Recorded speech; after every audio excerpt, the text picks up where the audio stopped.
السلام عليكم ورحمة الله. كي راكم؟ عساكم بخير البنات وصحة وعافية. بعد غياب عدنا إليكم أحبتي في الله.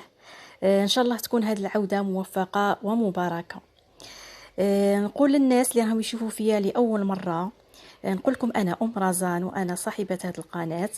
نرحب بكم ونتمنى تدعموني بالاشتراك والإعجاب بالفيديو لتشجيعنا على المواصلة.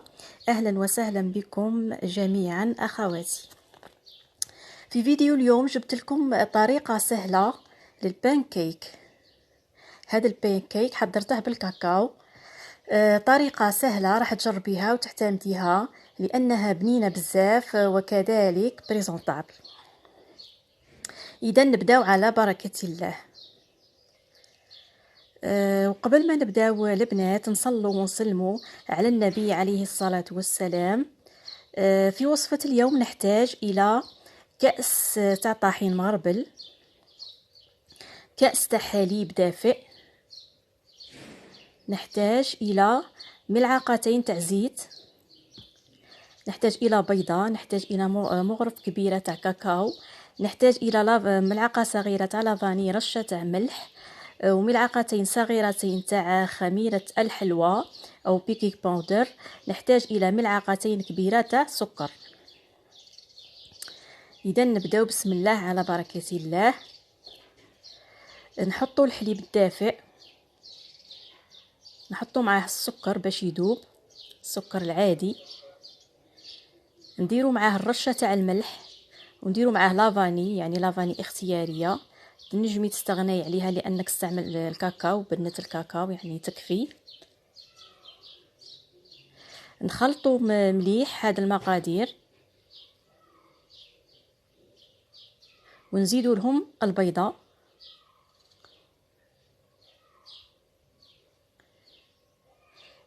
تنجمي اختي يعني تستعملي الخلاط الكهربائي، يعني يساعدك جيدا في هذه الوصفه، وكيما تقدري يعني تستعملي غير الضراب اليدوي. نضيفوا ملعقتين جوج مغارف تاع زيت نباتي.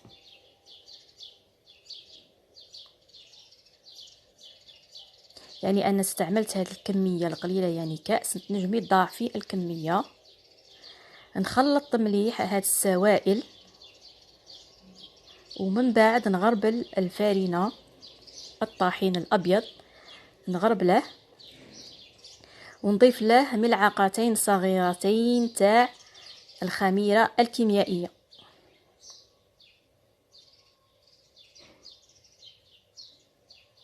لا ليفور شيميك ولا بيكينغ باودر.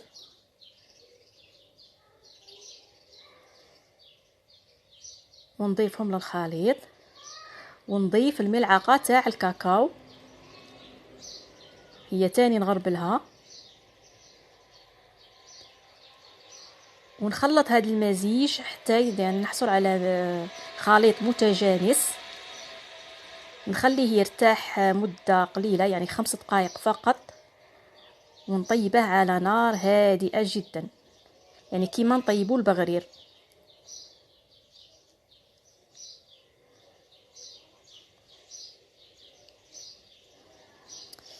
نخلي المقلاة تسخن مليح، وندهنها بشوية تاع زيت،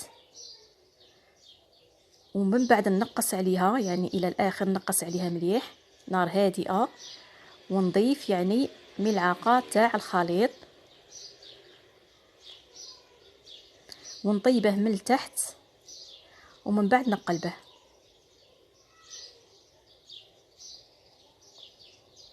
بهذه الطريقة. يعني بالمناسبة قبل ما ننسى البنات، بغيت نشكركم يعني جزيل الشكر كاع اللي سقسات عليا يعني وتفقدتني خلال هذا الغياب. يعني بغيت نقول لكم يعني كان هذا الغياب بسبب يعني صحي. نسأل الله يعني يشافي جميع المرضى، ورب ان شاء الله يرفع علينا هذا الوباء. خليتها طابت لي من التحت وعاود قلبتها. هنا راني نحضر الكريمه اللي غادي نزين بها الحلوى. درت كاس صغير تاع ياغورت، اختاري الياغورت اللي يعني تبغيه. انا اخترت ياغورت تاع الفواكه. ضفت له كاس، نفس الكاس تاع كريم شونتيي، كريمه الشونتيي، وضربته يعني حتى طلع لي. وغادي نزين به هذاك الفطائر ولا البانكيك تاعي.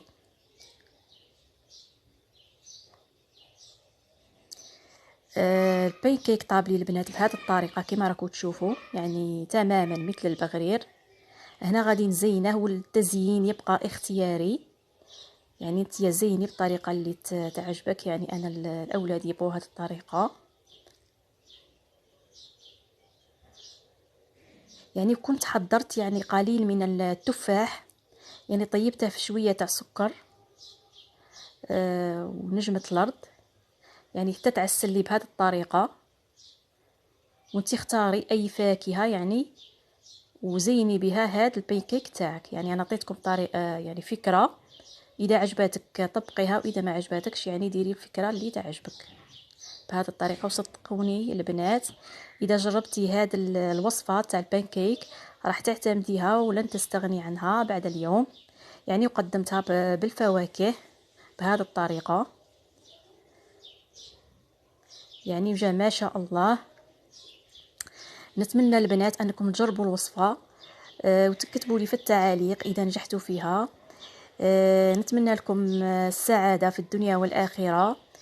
والى وصفه اخرى البنات من وصفات. والسلام عليكم ورحمه الله وبركاته.